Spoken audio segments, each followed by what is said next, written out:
Estamos no ar com o segundo EMIAcast, aqui direto da 27ª Bienal do Livro. Hoje o assunto é dança, dança pelas EMIAs. A dança é uma linguagem que eu particularmente gosto muito, né? Não tenho muito contato com a dança diretamente me expressando, mas sou fã de carteirinha dessa linguagem. E tô aqui hoje com o Fernando Machado, que é o nosso coordenador de danças das EMIAs, e com a artista educadora Andréa Fraga, que veio aqui bater esse papo super gostoso com a gente. Eu sou o Diego Souza, e vou estar aqui toda semana na Bienal do Livro com o EMIAcast. Então vamos começar? Pessoal, sejam bem-vindos, né? É um prazer estar com vocês aqui. E eu queria começar com uma provocação para os dois. A dança é movimento, literatura é estática. Onde elas se encontram? Olha, eu acho que isso era uma questão que eu também estava pensando sobre isso, quando a gente pensa no movimento, na dança, né, na escola e nas crianças, como que a gente consegue escrever sobre um assunto que é o que acontece na hora, no momento, no encontro, né?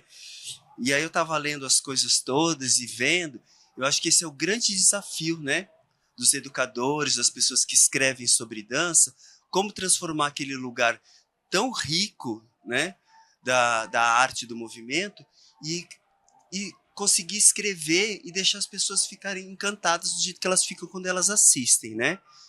Eu acho que a Andréa também tem feito um trabalho muito grande há muito tempo na escola e eu acho que ela tem tentado bastante assim, tem evoluído muito sobre essa questão de como escrever sobre essa dança que a gente faz na escola, né? E aí, professora? Vou repetir, a dança é movimento, a literatura estática. Onde é que elas se encontram? Se é que a literatura é estática, né? Fisicamente talvez seja, mas nos pensamentos a gente pode ir para onde a gente quiser, né?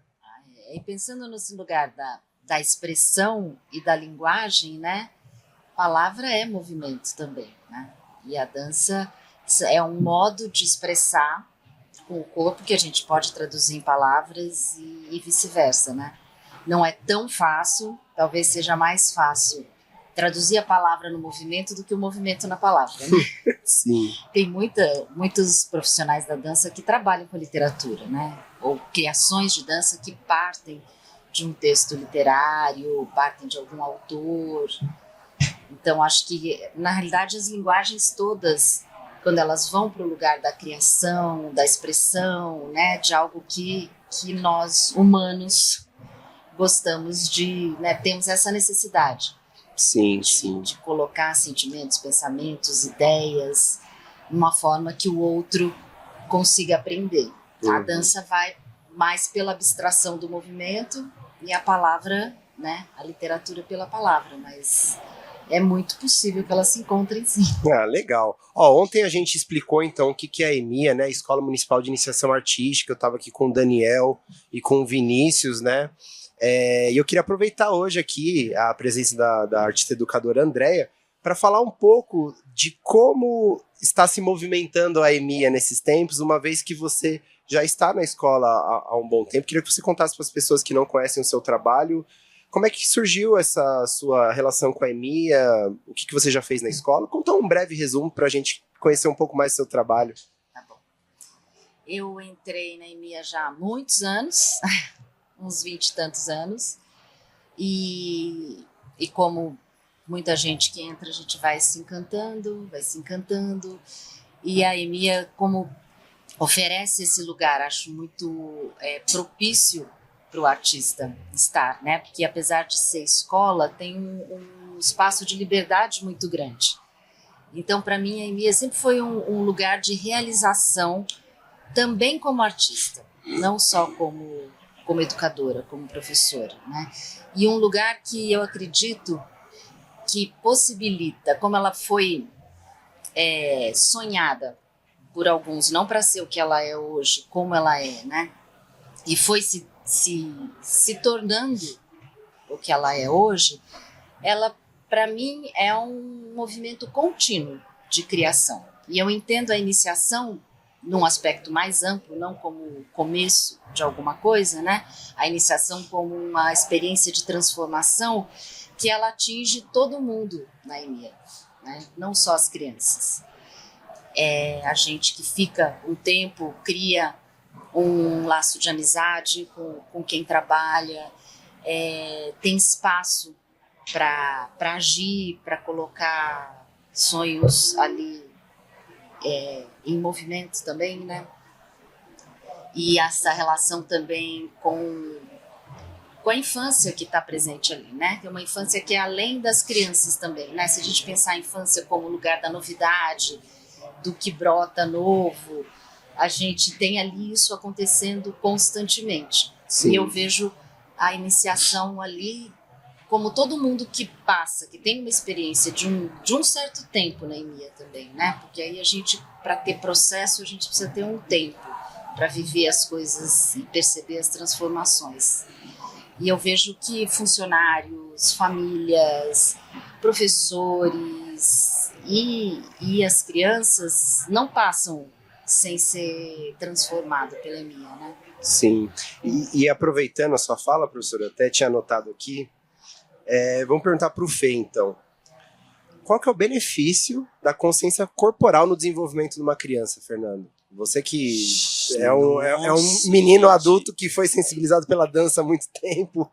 Como que é isso? Nossa, gente, eu acho que a gente lembra que a gente aprende pelo movimento, a gente aprende pegando, a gente aprende andando, a gente aprende fazendo.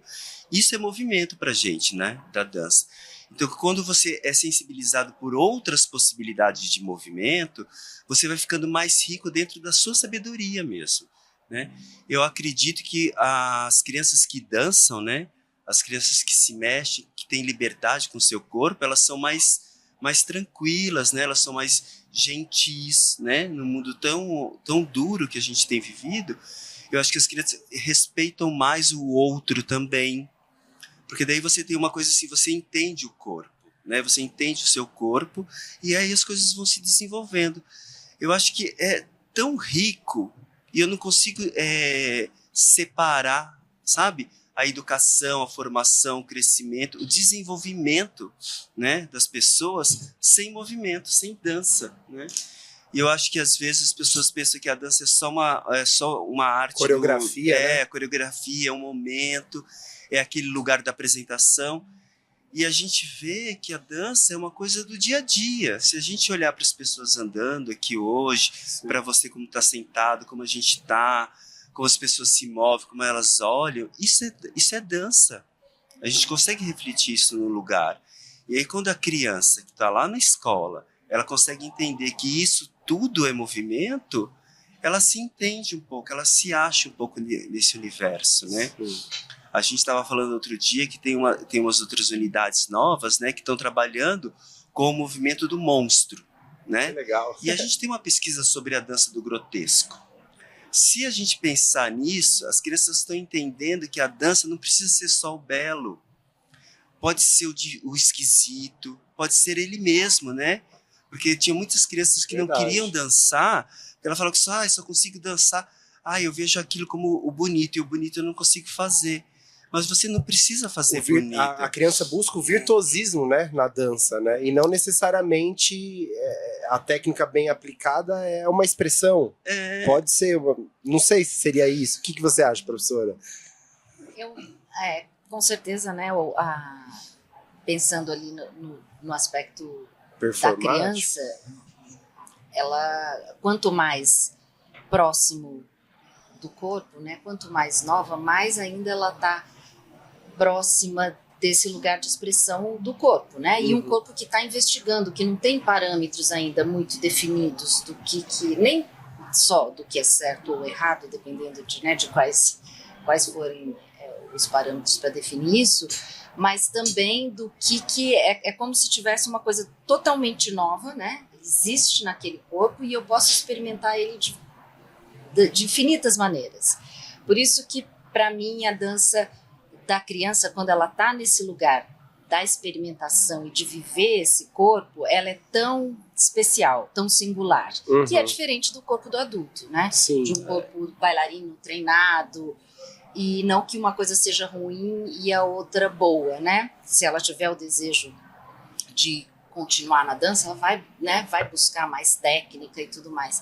Mas no começo é uma disponibilidade tão grande para perceber o mundo, né, pelo corpo. Então eu vou perceber o tamanho dessa mesa, se tem embaixo, se tem em cima, se ela é reta, se ela é curva, se ela é lisa, se ela é áspera, com o corpo, com o toque, né? O corpo nos dá muita informação, a percepção do espaço, do outro, a relação de respeito, tem muita coisa que se aprende corporalmente, né? E que na realidade fica marcado no corpo, né? Não necessariamente ela vai para um lugar do intelecto, né? Eu sei que, mas eu vivi assim, né? Eu vivi podendo estar inteiro no meu corpo, descobrir coisas.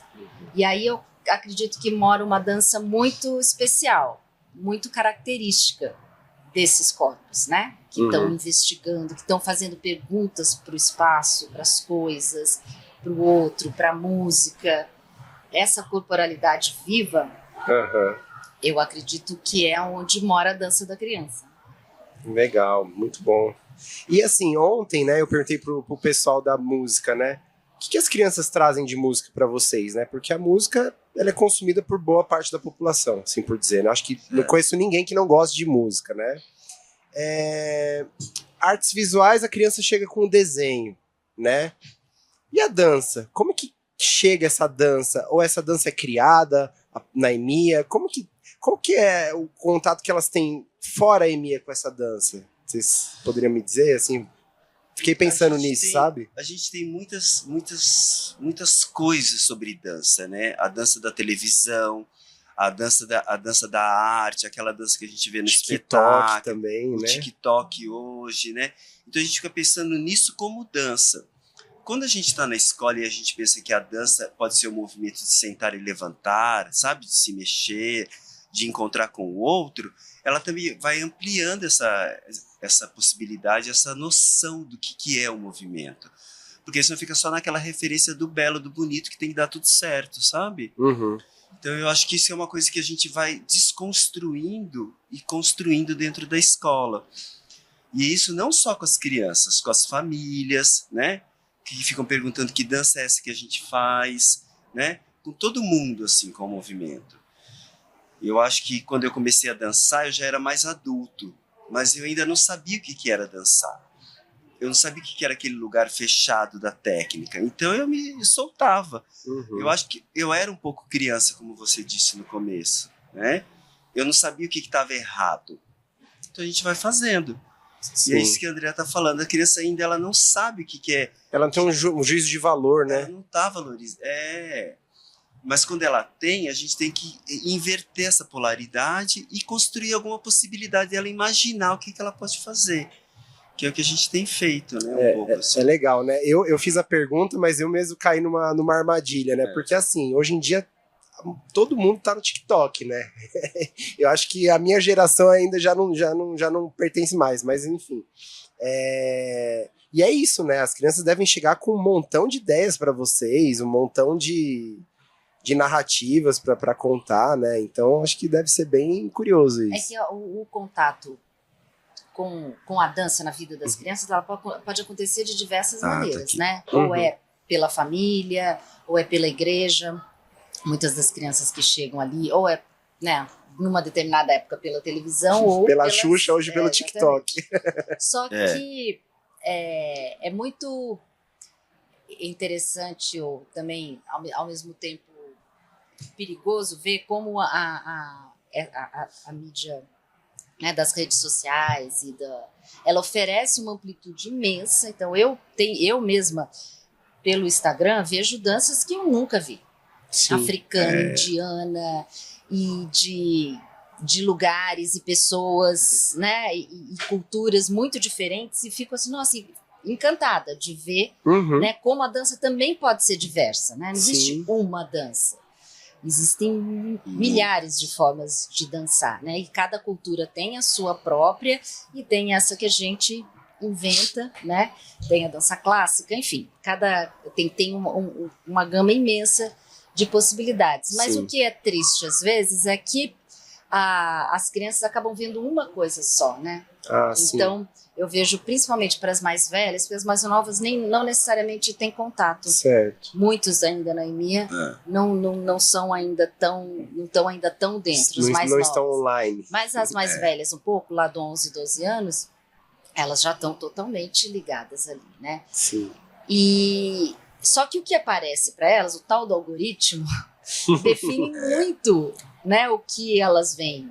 E aí eu falo, não, mas dá para ver tanta coisa, mas se elas também não têm uma referência para buscar, acaba fechando ao invés de abrir. Eu acho que nós, adultos, professores, educadores, temos que funcionar como um algoritmo para as crianças poderem navegar nesse espaço e descobrirem coisas novas, né?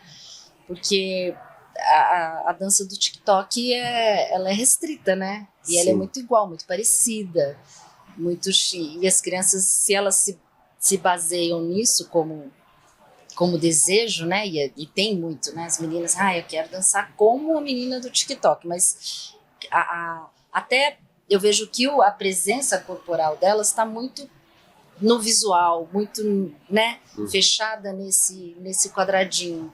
É um desafio para a gente trazer essa percepção pro corpo de volta, né? Então, quantas mais novinhas estão lá, né? Subindo, descendo, inventando coisas maravilhosas, bem complexas também, né? Que as crianças não fazem coisas simples, as crianças fazem coisas muito complexas, principalmente no corpo, né? Porque justamente elas estão investigando, elas estão arriscando e tem ainda, né? Um corpo ainda cheio de vida, de flexibilidade, de possibilidades. E elas vão ficando mais velhas um pouco, vão restringindo, né? Vão buscando se encaixar no modelo, ainda mais quando vai chegando, né, perto da adolescência. E aí a coisa fecha. Então, é um desafio dentro do percurso da EMEA, para mim como educadora, manter ou tentar, né, fazer com que não se perca essa vontade também, né, de mover, de criar, de trazer outras referências também. Olha, essa dança é uma, né? Sempre quando a gente coloca uma dança, a gente abre possibilidades para a diversidade acontecer, né? E ontem também eu estava conversando com o pessoal, né, sobre o método artístico-pedagógico das EMEAs, né? E aí eu expliquei para vocês que estão em casa assistindo a gente que na EMEA as crianças começam de 5 a 13 anos, né? A Escola Municipal de Iniciação Artística, e tem as aulas feitas em duplas, quartetos. E aí eu pergunto para vocês, né? Na verdade, não me pergunto. A dança e a música, você já vê um casamento natural. Teatro e a dança também, né? Expressão corporal. E a dança e as artes visuais? Como é que funciona essa interlinguagem? Ela ocorre? Ela não ocorre? Assim como na literatura, depois eu também queria, professora, que você falasse um pouco pra gente como que as pessoas podem encontrar literatura sobre dança, o que é feito, né, atualmente de literatura de dança. Mas, Fê, na parte artístico-pedagógica, como que é essa fusão entre as linguagens? Não necessariamente só com as artes visuais, né? Não, a gente tem uma coisa assim que a gente fala às vezes, assim, como que a gente desenha o movimento, como a gente pinta no espaço, né? Aí eu tive uma experiência na Bienal de Veneza, né? Que legal. Que aí quando a gente chegou na Bienal de Veneza, a atividade era para as crianças da cidade, e as crianças estavam sujas de tinta, dançando e pintando nos papéis, nas coisas que estavam no chão, dentro de uma exposição. Então, quando a gente fala como é que funciona, né, a gente vê o rastro do movimento, né, nas fotografias manchadas. Então, a gente está vendo ali pinturas, né, desenhos. Então, quando a gente olha que as crianças podem pintar e desenhar com o próprio corpo, como se cada parte do corpo fosse uma caneta, um pincel, alguma coisa assim, a gente consegue ir construindo esse lugar, sabe? Porque quando o pintor, quando ele está pintando, ele tá se movimentando também, né? A gente pensa assim, parece que a música é mais fácil, que está mais perto, né? E aí, às vezes, parece que não, porque a música também ela é bem quadradinha, ela vai chegando num lugar que como é que a gente se solta dentro daquele lugar, né? Da métrica e tudo, né?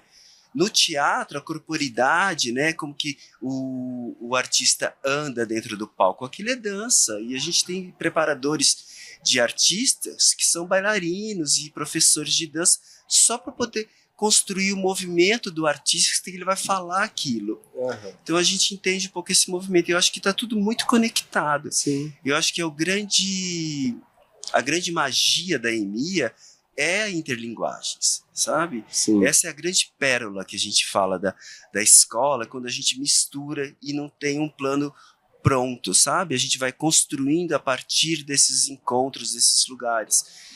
Eu fico bem encantado, né? Com esse lugar, quando eu vejo as crianças que vão se transformando e vão olhando diferente, vão se mexendo diferentes, sabe? Isso ontem eu também falei várias vezes, eu acredito que a gente vai construindo uma realidade diferente do que tem. Sim. Como tem no TikTok, como tem na televisão, como tem no cinema. E aí é uma realidade que a própria criança vai construindo sobre ela mesma, né? Sim. E vai ressignificando esse lugar que a gente está. Eu acredito um pouco nesse lugar, assim, da criança, de que ela ir descobrindo o mundo a partir do movimento dela. Certo. E, professora, e nesse processo, você tá dando aula para que turma nesse período na EMEA? Para a gente saber um pouquinho, o que vocês têm trabalhado? Como que está atualmente sua vida na EMEA? Agora eu tô tenho um quarteto e uma turma de 8 anos. E eu tenho 2 quartetos, né? Uma turma de 8 anos e de 11 e 12. Né?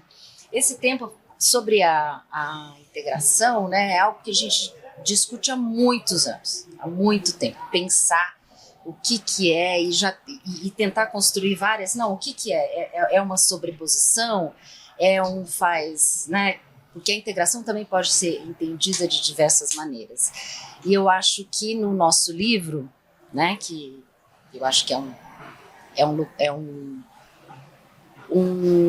como se diz, né? Dentro de uma publicação que foi muito desejada durante muito tempo na EMEA, que a gente conseguiu realizar, né, em 2016. E ele é um livro que mostra a EMEA, né? E ele é composto pelas crianças também, por todo mundo que faz a EMEA.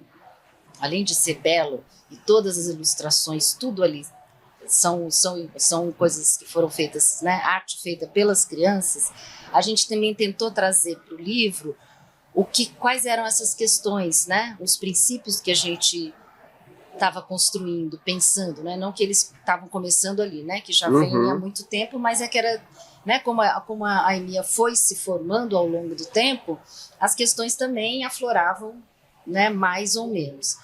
E um dos textos foi a Priscila que escreveu, né, sobre a integração, que ela fala né, dos afluentes, do fluxo, porque tem muitos modos também. O quarteto, que também eu acho que é um modo radical de trabalho da EMEA, né, de se juntar 4 artistas, professores, para criar junto com as crianças, é o lugar mais radical dessa integração. E não necessariamente é uma linguagem ou outra que se conversam. Tem modos de trabalhar que se parte de algo que se quer criar. Sim. E ali as linguagens ainda não estão definidas. Tem um outro lugar que não é do casamento das linguagens já definidas, né? Isso é dança, aí você junta a dança com a música, parece óbvio, né? E aí pinta o movimento e a coisa, essa ligação mais... Essa é uma dúvida que eu tinha, porque mais na hora do vamos ver, você escolhe qual? É a música com a dança? Tira no sorteio? As crianças têm muita dificuldade, muitas têm dificuldade de escolher, sim, né? Porque elas também não se definem, algumas já chegam, já falam, é isso que eu quero. Né? Aí vai para aula integrada meio assim, não, mas eu quero só teatro. Ah, não, mas eu quero música, eu quero... Meus 2 filhos que passaram pela EMEA, um já sabia que era música também, desde o começo, e o outro das artes visuais também. Que legal. E eles ninguém seguiu tudo, a mãe. Fizeram tudo, faziam tudo, fizeram quarteto, participavam de tudo, mas... Já sabiam que eles queriam, né? Onde que eles se expressavam melhor, ou o que era. E eles atuam profissionalmente hoje, professora? Um é músico, o mais Músico, velho, é pianista, e o mais novo está fazendo faculdade de artes visuais. Ah, que legal. Nossa! São dois enveredaram pelo caminho da arte. Mas esse lugar é um lugar muito... que ele está justamente interlinguagem, né? Hoje a gente já fala na arte contemporânea, isso está muito mais evidente agora, né? Até mesmo chamar de linguagem ou não, né? Será que a gente transita num lugar que está já entre, né? Tem uma autora, Marina Marcondes Machado, que foi professora da EMIA, e ela traz esse conceito de âmbitos artísticos existenciais, que seriam a corporalidade, a musicalidade, a espacialidade e a teatralidade, né? Que seriam esses lugares que transitam, por onde as crianças transitam e criam, e não necessariamente estão definidos dentro de uma linguagem específica, né?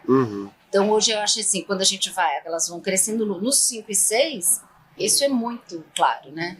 Eu não penso que eu dou aula de dança com as crianças de 5, 6 anos, mas a dança está ali o tempo todo, né?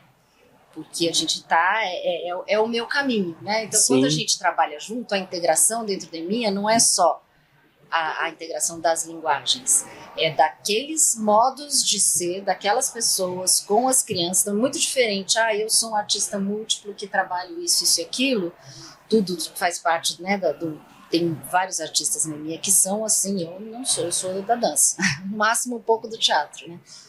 Mas é muito diferente de estar trabalhando com outro artista. Aí essa relação, dessa relação emergem outras coisas, né? Outras possibilidades. Por isso que a coisa do quarteto, ela é muito potente, né? Porque imagina, são 4 artistas. Sim. Pensando, é um jogo ali o tempo todo de atenção, potente, né? complicado, curioso. Eu tenho que estar ali presente. Nossa, isso daqui a gente pode enveredar por aqui, por ali, e também ao mesmo tempo que você levanta um monte de possibilidade, você descarta mais um monte para ir por outros caminhos, né? E o improviso, né? Inclusive eu comentei ontem, porque é muito comum, né? Na música o pessoal improvisar, falar do improviso, né? Mas acredito que na EMIA, todas as áreas, vocês acabam improvisando isso também, né? Improvisando, né? Porque é isso. Você chega com um conceito, a criança te dá outro, o outro artista educador chega com uma outra ideia que te provoca, e aquilo vai acontecendo, né? E agora também a gente está num processo de expansão das escolas, né? Pelos territórios. Fê, eu queria saber como é que está sendo essa expansão das EMIAs? Como é que é? O que as EMIAs estão dançando nos outros territórios, a não ser no Jabaquara, que é a primeira, né? Como eu comentei ontem para vocês, a EMIA nasceu em 1980, no Parque Paulino Raia, no Jabaquara, e agora a gente está com mais 5 EMIAs por todas as outras cidades. Eu fico pensando assim, o grande fluxo bonito da dança nas EMIAs é que a gente não tem um educador de dança que faz a mesma dança que o outro.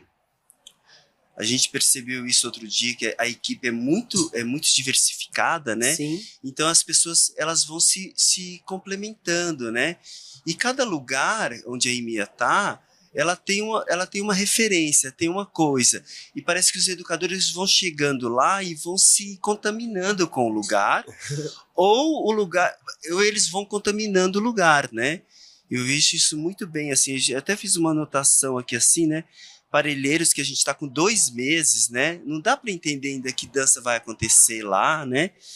No Jockey, que já fez 2 anos, né? Passa voando, e lá, né? A gente tem tem 3 educadores e a dança é muito diferente de cada um, né? Sim. A gente tem a dança de rua, tem as danças brasileiras, a gente tem todas a gente tem o maculelê, tem um monte de coisas, eles são muito diferentes. Sim, né? Eu acho isso muito incrível. Brasilândia, que já vai fazer 2 anos também, né? Foi Perus, a primeira, que né, fez, a ser inaugurada. Depois do e Jabaquara. Perus, que tem 6 meses, né?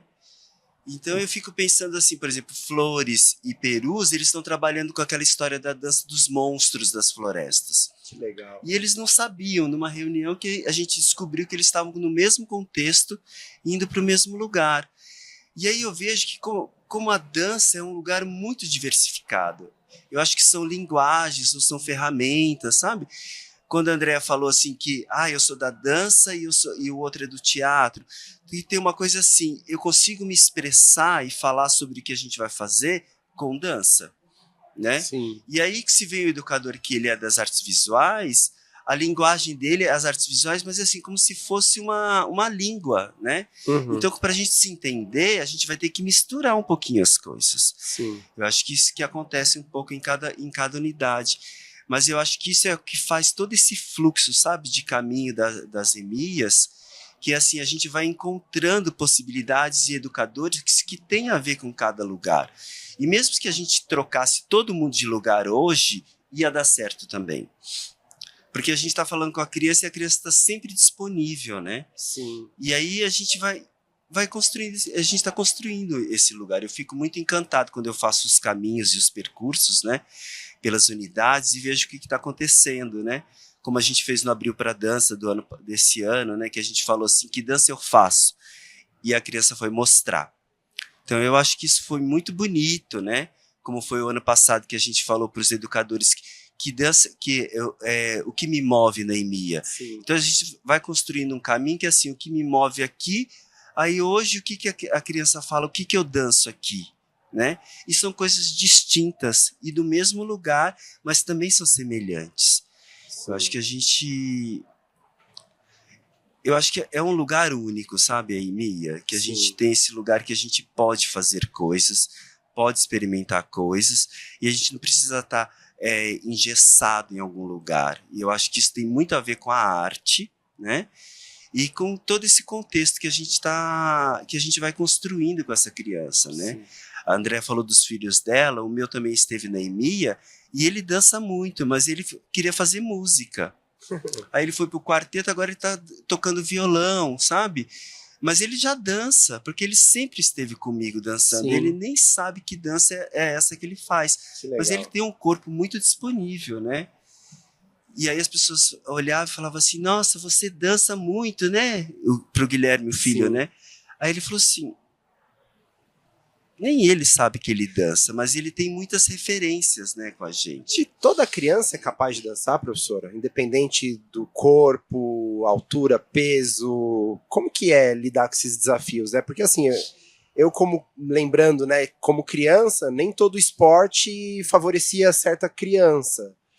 E como que funciona isso na dança? Tem frustração, tem briga, tem complementação por parte de um de outro? Como que é isso aí? Depende muito de onde você parte, né? Eu acho que o trabalho da EMIA ele é muito inclusivo justamente porque ele parte do que as crianças trazem, né? Então, mas isso não quer dizer que toda a arte seja inclusiva, muito pelo contrário, né? Assim como o esporte também não é porque você tem que realizar determinada tarefa, né? E você pode Sim. conseguir. A gente tem as Paralimpíadas, né? Sim. A gente vê que realmente os corpos conseguem realizar coisas que a gente só imagina do corpo perfeito, atlético, né? Que a gente até chama de atlético.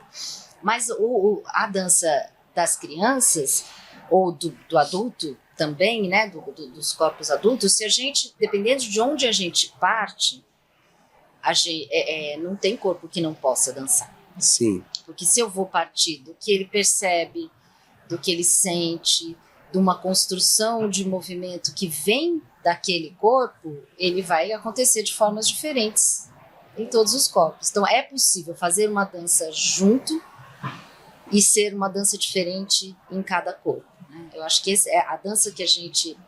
Também agora é muito difícil falar a dança, né? Porque aí já está mais diversa, a gente já tem muitas danças sendo feitas na EMIA também. Mas um modo que eu conheço do tempo de trabalho na EMIA, ela parte muito da relação, né? De uma certa abstração que está ali no corpo, que pode se relacionar com diversas coisas. Então, se a gente está investigando lá o peso, a gente está rolando, ou está pulando, ou está saltando, ou está, né, se imaginando dentro d'água, ou que é um jato d'água, por exemplo, que estava no quarteto agora, né? Que a gente estava trabalhando com a água e o movimento das crianças, aí tava elas pensando, não, como que a água se movimenta? Tem a água do esguicho, a água da cachoeira, a água do tsunami, da onda, e a gente foi entrando nesses movimentos. E aí cada corpo vai realizar o movimento como ele sente que é, né? Não vai estar falando assim, olha, você vai fazer a mímica da água. E aí, nesse lugar, cabe qualquer corpo. Eu nunca vi na EMEA, por exemplo, um menino dizer que não quer dançar. Aí, porque os meninos porque dançam tem muito. isso também, né? Tem essa coisa, o esporte pro menino, pra menina é isso. Muitas vezes falam, não, ou às vezes os meninos escolhem. Eu já tive aluno que escolheu, né, fazer dança com os idosos. Eu tive uma turma que tinha metade meninos, metade meninas. E que o pai achou ruim que ele ia fazer dança. E não entendeu por quê, né? Sim, Porque também a gente tem um estereótipo de dança ligado ao corpo feminino, né? Como a gestualidade, a delicadeza. E tem dança de tudo quanto é tipo, né? Sim. E hoje em dia já até menos, né? Hoje tem muitos homens dançando. Mas ali na EMEA era tudo muito misturado, né? Tanto que essa observação que o Fernando fez, o Guilherme dança muito, mas nem sabe que ele dança. É algo que a gente identificou muito na EMEA, e essa foi a origem do desejo do encontro Criança Criando Dança. Era justamente porque a gente via muita dança acontecendo ali, mas as crianças não tinham nenhum referencial para se reconhecer dançando.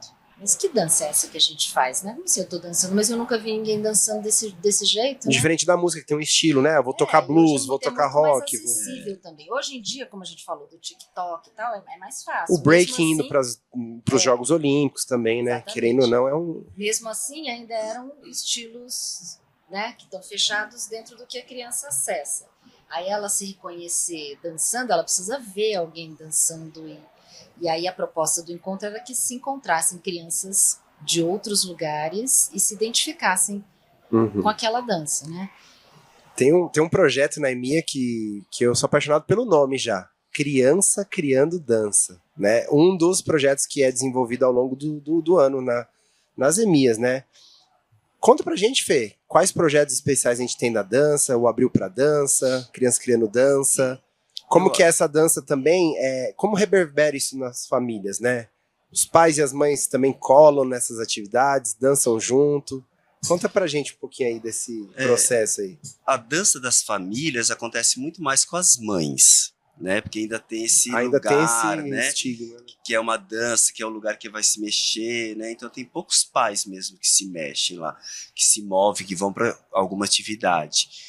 A gente tem o Criança Criando Dança, que ele já está na esse ano vai ser a 18ª edição. É muito tempo, né? E aí tem essa questão que é assim, quando a criança se encontra com outra criança, sem um adulto que ela está vendo, que ela não tem que apresentar nada, que ela não tem que mostrar nada, ela só vai se identificar com esse colega, isso vira isso dá um brilho, sabe? Dá um brilho para essas crianças. E aí quando a gente vê que a nossa equipe de educadores é muito diversa, e quando a gente se junta, as danças são muito diferentes, mas o lugar que a gente parte é o movimento, é o corpo, é a liberdade, é esse lugar do encontro, é muito rico. E o Criança Criando Dança é um projeto da escola que é para dentro da escola. Ele é pedagógico, né? Ele é artístico, mas ele é pedagógico. Ele não é um lugar que é para fora. Não é expositivo, ele não é expositivo. Ele Ele vai construindo a base da nossa dança dentro da escola. E aí, 2 anos atrás, a gente começou a fazer o Abril para Dança. Sim. Que é aquele mês de abril que comemora a dança e tal. É mundial, né, Fê? É mundial, isso mesmo. E aí a gente pensou assim, como é que eu vou mostrar essa dança? Que eu não quero mostrar a dança. Eu quero entender um pouco, que as pessoas olhem para entenderem um pouquinho assim, a gente parar de ter que explicar um pouquinho que dança é essa que a gente faz. Que dança é aquela? O que é isso? Como é que a gente pode olhar para esse lugar? E a gente foi construindo e dando voz. Na primeira edição a gente deu voz para os educadores, né? E na segunda a gente foi dar voz para as crianças também. Mas se você olha o fio condutor desse material, é uma coisa rica, parece que a gente está falando da escola toda, né? Uhum. E é dança, e é o Abril para Dança. E é muito bonito de ver o depoimento dos artistas, o depoimento das crianças, porque quando elas contam sobre o que elas fazem ou elas perguntam para o outro, elas também estão se identificando, né? E vai construindo esse lugar que eu acho que é muito precioso, que, por exemplo, eu não tive quando era criança. Sim. Né? E eu acho que muita gente não tem, então só entende aquela dança fechada daquele lugar que ela descobriu em alguma coisa. Com isso a gente consegue ver muitas outras coisas, né? Então a gente tem um abril para dança, O Criança Criando Dança e a mostra final de processos. e a mostra final, que é o encontro, que daí a gente mistura tudo mesmo de verdade, né? Mas eu acho fantástico, eu sou muito apaixonado pela escola, sabe? Eu me perco às vezes um pouco assim, mas eu acho que esse formato, e eu não vejo isso em nenhum outro lugar, isso é muito rico, sabe? Quem começou essa história lá atrás não tinha noção do que a gente ia construir agora, do que ia fazer, Sim. e com a expansão, sabe, que a gente vai abrindo para todos os lugares e as pessoas vão ver, nossa, que é isso? Tem gente que fala assim, nossa, tem uma EMI aqui. Sim. Eu vi isso outro dia, né, de uma família. Então é muito, muito legal de entender que é esse lugar da arte, mas Sim. é uma arte que não é para formar e para se transformar em artista. É para se transformar em pessoa, em gente, em cidadão, né? Também, né? Pode virar artista, né? Mas é uma coisa que a gente vai pensando um pouco assim, não sei, eu não sei, isso é uma ideia, eu não sei, eu acho que foi criado pelo André, não foi esse Criança Criando Dança? Foi lá quando você começou esse encontro? Quando eu estava na coordenação, lá. É que tem um tanto dos eventos que acontecem na academia, eles Sim. vieram de um lugar, né? Eles não acontecem porque eles foram inventados Sim. assim. E a gente tinha um espaço, chamava Espaço Cultural, que acontecia aos sábados. E era um lugar que funcionava para a apresentação das crianças, para oficinas, para a comunidade, quanto também um espaço cultural de apresentação dos artistas professores, de uma programação mensal, né? E para que a escola também fosse entendida como um espaço de cultura, não como uma escola. Uhum. Então, a gente acreditava que as crianças, tendo contato com o seu professor no lugar de artista ali, ela também enriqueceria a sua noção de arte, o seu fazer artístico também.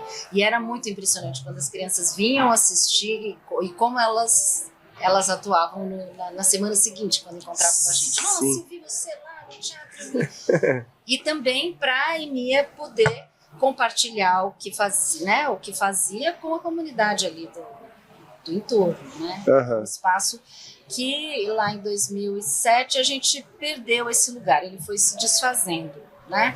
Por questões ali administrativas e tal. Mas esse lugar é uma característica do que se faz na EMIA, que é o compartilhamento.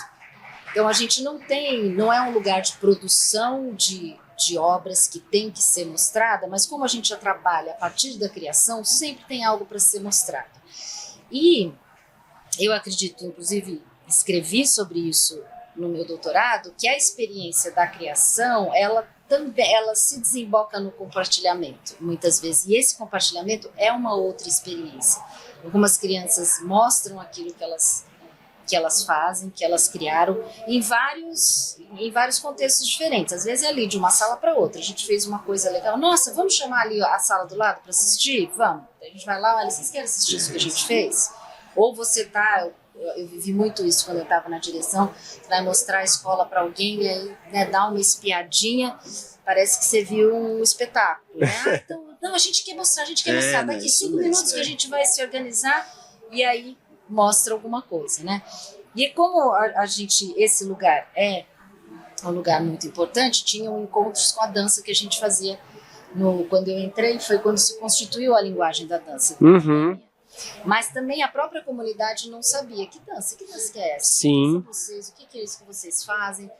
Então a gente criou um encontro que acontecia nos fins de semana para chamar a comunidade, os pais, as crianças, para entenderem e dançarem junto. E depois isso foi se tornando um encontro das crianças da EMIA. Quem faz dança, e aí era um sábado, também se juntava, se apresentava. Às vezes a gente convidava alguém de fora, alguém que também dava, algum professor que dava aula em outro lugar, trazia alguém. Até que aí a gente teve um acesso a uma data no João Caetano, no Teatro João Caetano. Uhum. E aí eu falei, vamos fazer então um encontro. E era uma questão que me afligia, as crianças não saberem que elas dançavam, né? Sim. e querer poder, né, instigar outros encontros. Sim. E aí a gente fez a primeira vez lá em 2007 no Teatro João Caetano, convidando outros grupos. E aí iniciou-se, era um dia só de uma tarde de encontro, as crianças se encontravam, perguntavam umas para as outras, como é que é a sua aula? Como é que você faz? Como é que você dança? Que era essa a coisa. Depois uma atividade de improvisação juntos e aí apresentavam os seus trabalhos. Depois isso foi se ampliando, né? A gente já tinha um fim de semana inteiro.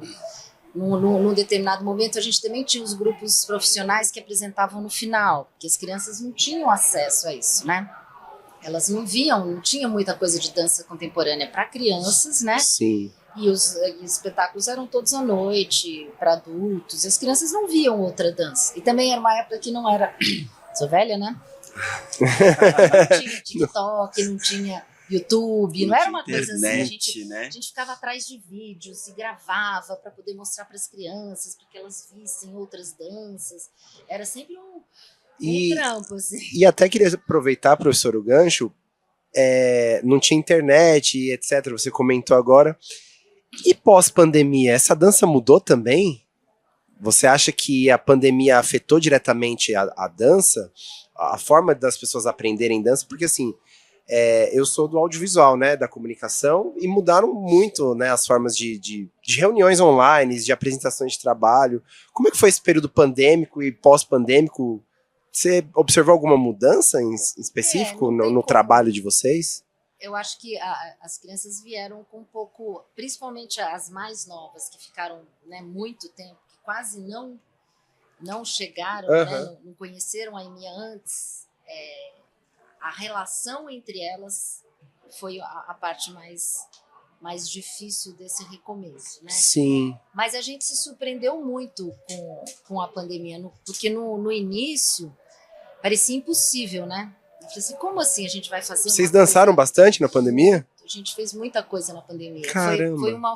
A gente teve que se reinventar e aprender muito com as crianças, porque elas estavam muito mais próximas da tecnologia ali do que a gente, né? Não, professora, entra aqui, olha, dá para fazer isso no Zoom? Não, dá para fazer aquilo.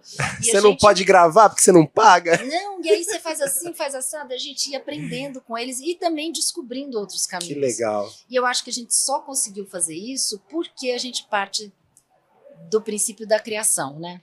Porque no começo eu falava, mas como assim, né? Porque o trabalho da EMEA, ele é fundamentalmente relacional e processual, né? Ele se constrói. A gente não começa no final, nós vamos fazer uma apresentação sobre a primavera no Criança Querendo Dança. Não existe isso. Existe sim um planejamento dos quartetos, das duplas, do que a gente quer realizar, uma temática ou algo que tem a ver com as linguagens, um assunto. Sim. Mas aquilo às vezes se dilui, às vezes, né, persiste e vai se construindo com as crianças, né? E esse modo, né, de criar tem uma presença, é sempre um processo, né? Uhum. Você precisa passar por isso, vai chegar em algum lugar, mas a gente não sabe onde vai chegar. Por isso que eu digo que é um trabalho processual e relacional, porque ele parte dessa relação com a criança, da relação entre os artistas professores, é dessa relação que a coisa é tudo no entre linguagens, entre pessoas, entre adultos e crianças. E ali a gente tinha um outro entre que era, a gente estava sendo mediado, né, pelo vídeo, tinha uma outra linguagem no meio do caminho também, que às vezes atravancava, mas às vezes ela virava um mote. Então você podia dançar no sofá, aí podia filmar a sua dança de outras perspectivas, coisa que na sala não, né? A gente está todo mundo ali presente. Foi assim, foi um desafio, sim, mas foi também muitas descobertas, né? Sim. A gente teve um grupo com os 11 e 12, que as meninas estavam muito resistentes. Num primeiro momento, em 2020, era tudo novidade. A gente criou um vídeo dança, foi muito interessante. Tinha dança no banheiro, dança no sofá. E aí você pode brincar com o vídeo, né? Porque aí tem a linguagem mesmo, sim, né? Sai daqui, aparece ali. Isso também era encantador. A gente estava com uma novidade, sim, ali na mão. 2021, assim, eles já estavam um pouco de saco cheio, né, para falar a verdade. Eles já não estavam. E os adolescentes, eles não queriam abrir a câmera, eles estavam muito. Ah, não, eu vou fazer. E aí eu e a Karime, que éramos professores, falei, gente, como é que nós vamos dar aula de câmera fechada? Se a gente não consegue ver vocês, a gente. E era uma angústia. Até que a gente foi também desafiando. Bom, então o que vocês acham? Como é que a gente vai poder dançar de câmera fechada? E eles começaram a inventar. Então uma colocava uma foto e a gente inventou esses jogos para dançar de câmera fechada. Que legal. Os jogos para dançar naquela, uma ia descrevendo o que ela estava fazendo. Então ela ia dançando e ia falando assim, agora eu vou pro chão, e aí eu torço, eu viro. E aí depois ela entrava no imaginário. Era muito interessante, porque eu tô aqui com coisas muito concretas, daqui a pouco assim, aí eu pisei num formigueiro, as formigas subiram e eu fui pro espaço. E aí elas foram inventando outros modos de fazer dança dentro daquele contexto, né? É, muito bom, muito bom. Pois é, depois da pandemia, né, eu vejo que o audiovisual se tornou muito presente mais na vida das pessoas, sabe? Eu, inclusive, sou uma das pessoas que... a gente começou, não, claro que já existia um trabalho de comunicação nas EMIAs, mas a minha chegada, né, como coordenador de comunicação, acho que ampliou esse trabalho e eu ainda tenho o desejo de ampliar ainda mais. Eu acho que levar a linguagem do audiovisual para dentro da aula junto, sabe? Porque as formas de você se expressar hoje não se resumem mais num palco só, sabe? Todo mundo, todos os dias, se expressa através do telefone, mandando mensagens, gravando vídeos, para produzir o seu material artístico mesmo, né? Fê, eu sei que na EMIA, na parte de música, você tem os optativos, que as crianças vão para os instrumentos. Na parte de dança, tem essa ramificação final? Quero ser bailarina, quero ser dançarino de breaking, quero ser dançarino... Enfim, tem uma bifurcação para você ser seguida. E eu queria aproveitar também e perguntar das parcerias que a gente faz, né, da EMIA com as outras escolas de dança da cidade. Seria esse o caminho da criança sair da EMIA e ir para uma escola de dança específica, ou na EMIA mesmo ela já pode se especializar? Como é que funciona isso? A gente tem os optativos de dança também na EMIA, tem, né? Então a criança pode estar fazendo o curso regular normal e pode ter o optativo, pode estar lá fazendo atividade de dança. A gente tem optativo com a Vanessa, a gente tem quase todas as unidades, a gente tem optativo de dança. Então qualquer criança do curso regular pode estar lá junto também fazendo esse optativo. Não quer dizer que ela vai terminar a escola lá com 11, 12, 13, fazendo dança. É só o momento, o caminho dela, né? Mas a gente também tem o 11 e 12, que é os formandos, né, de dança também. Então a criança pode optar por esse lugar. E aí a gente faz esses lugares de parceria e vai encontrando as pessoas todas. Mas, assim, dentro do guarda-chuva da Prefeitura e da Secretaria de Cultura, a gente tem a escola de dança lá na Praça das Artes, né? Que a gente já está tentando fazer essa parceria para ver se alguém quer ir até lá, fazer atividades, quem quer virar um bailarino e seguir nessa linguagem. É um curso, né? Totalmente gratuito também, né? Também é um curso totalmente gratuito, isso, né? Exatamente, né? E a gente também entender esses lugares, o que é ser profissional de dança hoje na cidade, né? O que é ser bailarino, o que é viver de dança, porque não é só dançar também, né? Uma pessoa que entende de dança pode fazer um bom vídeo sobre dança, pode fazer um vídeo de dança muito bem. Então a gente vai construindo equipes nesse lugar. Mas eu acho que aqui na EMIA, que a gente tem essa formação toda, o mais perto que a gente tem é a escola de dança, que um dia já foi escola de bailados, né? E que eu estudei lá, quando era viaduto do chá, embaixo do viaduto também. Então a gente vai entendendo esse lugar da formação. Depois a gente tem o Balé da Cidade, que é profissional mesmo, né? E uma coisa que eu falei uma vez foi assim, mais da metade dos bailarinos do Balé da Cidade que são profissionais, não começaram fazendo dança da técnica. Eles vieram da capoeira, da dança de rua, eles vieram de outro lugar que o corpo era muito livre, para depois entrar nesse lugar. Né, de fazer, agora eu entendo uma técnica e dela eu vivo dela e vou dançar. Mas se você olhar, é esse corpo que a gente vai construindo, é um corpo livre e é um corpo inteligente. Então se a criança, se um aluno nosso da EMIA quiser ir fazer o balé lá da escola de dança, ele vai ter o corpo talvez muito mais livre de quem começou lá pequenininho. Sim. Então ele vai desenvolver outras possibilidades, mesmo dentro de técnicas fechadas. É um pouco diferente do caminho da música, né? Que primeiro você aprende a técnica e depois você fica Você livre. abre. Agora, né? Eu acho que tem vários caminhos e várias possibilidades, né? Mas eu acho que o que a gente faz na EMEA é criar liberdade, possibilidade e entendimento. E aí depois a criança faz o que ela quiser, né? Com esse corpo. Sim. Então ela pode virar um grande profissional mesmo saindo da EMEA e seguindo. Porque é uma coisa que a gente vê, né? Isso acontecer. Mas eu fico tentando, a gente fica tentando pensar como é que a gente constrói esse caminho, se realmente é uma escola de iniciação ou se é uma escola de formação. A escola do municipal é uma escola de formação. A gente é uma escola de iniciação. Então, assim, como é que a gente conversa nesse lugar que uma coisa vai construindo a outra e vem, né?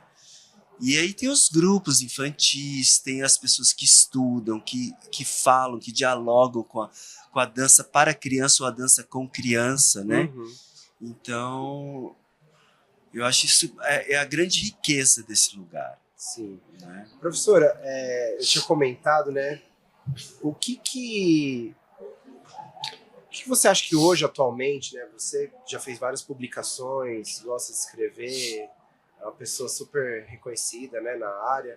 O que você acha que tem sido publicado hoje em relação à dança, né? Como que é, voltando àquela premissa inicial da dança e da literatura, uma vez que a gente está aqui na 27ª Bienal do Livro, né? Queria agradecer, inclusive, a organização que disponibilizou esse podcast maravilhoso, essa possibilidade da gente começar esse projeto que é o EMEAcast, né? O que a gente pode encontrar na literatura de dança para crianças, para professores, para curiosos? Você tem algumas dicas para passar para a gente? Você tem desenvolvido algum trabalho? Olha, eu tenho escrito mais no âmbito acadêmico, né? Sim, sim. Então, eu defendi o doutorado sobre o trabalho na EMEA, né? Processos e performances de crianças criando dança. E então, nesse sentido, tem a pesquisa sobre dança, ela é mais recente em relação às outras linguagens, né? Então, tem sim publicações sobre dança contemporânea e tratando da linguagem, né, desprendida das outras, como, né, com uma certa autonomia, mas muito mais nesse que acaba não atingindo tanto um público mais amplo, né? Talvez algo mais fotográfico. Não, discutindo mesmo de onde vem a dança, ou, por exemplo, quando você falou da improvisação, né? Eu assumo dentro da minha tese a improvisação como um procedimento pedagógico também, né? Então, eu acho que na EMEA a improvisação como um procedimento artístico não é a mesma coisa que improvisar. Vou fazer um ovinho porque não tenho jantar. É uma forma de se fazer arte, tanto na música quanto na dança, no teatro. É um modo de se constituir. Você tem que estar preparado de outra forma, né? Não é um despreparo, é ao contrário. Você tem que estar muito preparado para poder criar em tempo real ali, na relação com o outro, com o espaço, com o público. E a improvisação também pode acontecer em vários âmbitos, né? Tanto já direto, tem alguns grupos que trabalham, né, que a improvisação é já na apresentação para o público, outros que a improvisação acontece ali na criação e depois se estabelece coisas, né, mais uma coreografia, mas que se iniciou a partir da improvisação. Mas a improvisação no sentido de estar presente e tomar decisões ao longo do processo, do caminho, é um modo muito característico de se trabalhar na EMEA, até mesmo porque a gente trabalha junto. Então é isso, eu tenho que estar presente, assim, para eu improvisar, eu tenho que saber o que você vai, né, eu tenho que perceber com o que você vai jogar, o que você vai trazer, o que o espaço ou a sonoridade trouxe, como eu me relaciono para poder criar naquele momento. Eu acho que a gente trabalha muito nesse viés, né? E eu estou falando isso porque, por exemplo, eu só fui ter contato com uma teoria sobre improvisação, ou tem até uma teórica que traz a improvisação para a pesquisa acadêmica também, que é um modo como a arte entrando na academia, ela traz outros modos de olhar também, né? Porque o ambiente acadêmico é duro, a pesquisa científica é um negócio fechado. E quando a arte entra, e principalmente a arte do corpo, Sim. que é recente também, tá? Né? Recente eu falo de décadas, mas é recente. Sim.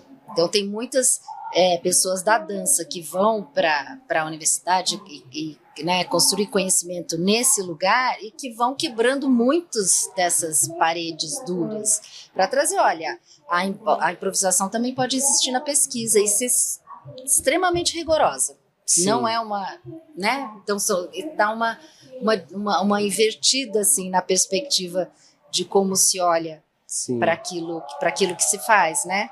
E a arte também como forma de pesquisar.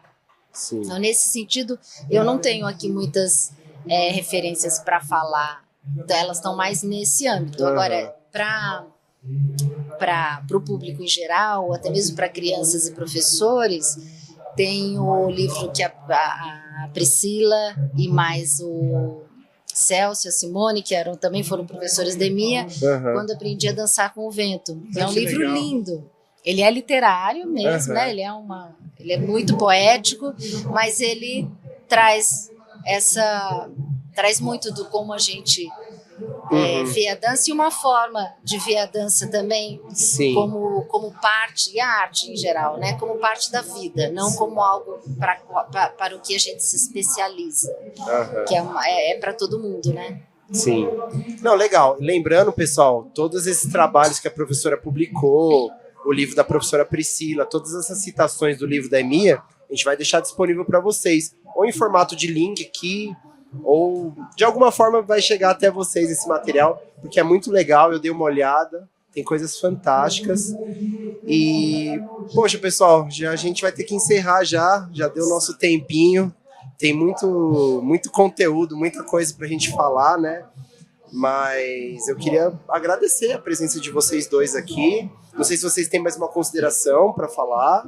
Se vocês quiserem mandar um recado pro pessoal que tá vendo vocês aqui nessa câmera. Nessa aqui, acho que a gente só tem que agradecer a essa oportunidade que a gente tem na EMIA de construir outros lugares, né? Com o nosso corpo, o corpo das crianças, da gente ir trocando e construindo o lugar da dança, né? Porque eu acho que a dança, às vezes, como a Andrea falou, é um lugar que vem depois, a faculdade chegou depois, né? A universidade, a pesquisa. Então a gente vai achando esses lugares para criar espaços de dança, que eu acho que é a grande função minha na escola, sabe? Dentro da política pública, é construir espaços de danças e possibilidades para artistas da dança. Sim. Que é uma coisa que a gente está no Brasil, né? Esse é muito difícil, você viver de arte e ainda viver de arte da dança. A gente é muito privilegiado de estar construindo, e é uma coisa do dia a dia. Então, assim, é muito bom isso. A gente tem muito. Eu agradeço muito você, porque você está sempre parceiro. Okay. A gente inventa e você banca e a gente vem. Não e a ideia é que o podcast mesmo, ele saia daqui como um piloto, mas que ele alcance grandes voos aí pelas EMIAs, né? Porque é isso, né? A literatura se transforma, a dança se transforma, e a gente tá na época do podcast, que virou videocast, e vamos propagar essa EMIA aí, porque eu, quando entrei na EMIA, não conhecia a EMIA. Eu sou de Diadema, né? Eu frequentava a região do Jabaquara, lembro da escola de música ali, da MT, que eu via grandes referências da música, assim, que eu queria ser músico também quando eu era pequeno, mas eu não conhecia a EMIA, cara. E aí a gente veio nessa missão de divulgar a EMIA, e por que não, através dos podcasts. Professora, suas considerações, muito obrigado também. Eu agradeço muito estar aqui, poder conversar. Eu acho isso muito, muito legal. Isso que você falou eu acredito profundamente nisso, né? De que a gente no diálogo, a gente precisa se ouvir, a gente precisa, e nem sempre a gente consegue encontrar circunstâncias, né, propícias para o encontro, para trocar. Tem tanta coisa para a gente falar e ouvir e poder difundir também, né? Então, quando a gente fala a ideia de fazer o livro da EMIA, ou quando a gente Sim. lançou o livro e fez uma exposição, era no sentido de difundir, porque era, né, você não é Sim. o único que fala isso. Como assim existe uma escola e a gente não conhece? Pois é. Mas ainda assim é restrito, né? Então acho que hoje a EMIA só está se expandindo, né? Só veio essa necessidade da Sim. expansão, que já é um desejo muito antigo de quem está dentro da EMIA, mas uma busca mesmo da cidade, porque a gente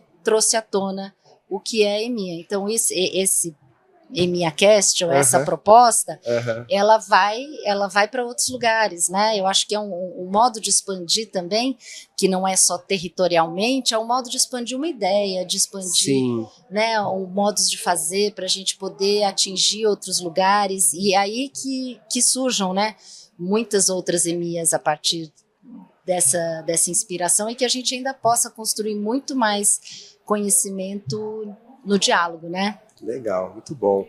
Pessoal, então esse foi o nosso EMIAcast, hoje com o Fernando Machado e com a Andréia Fraga.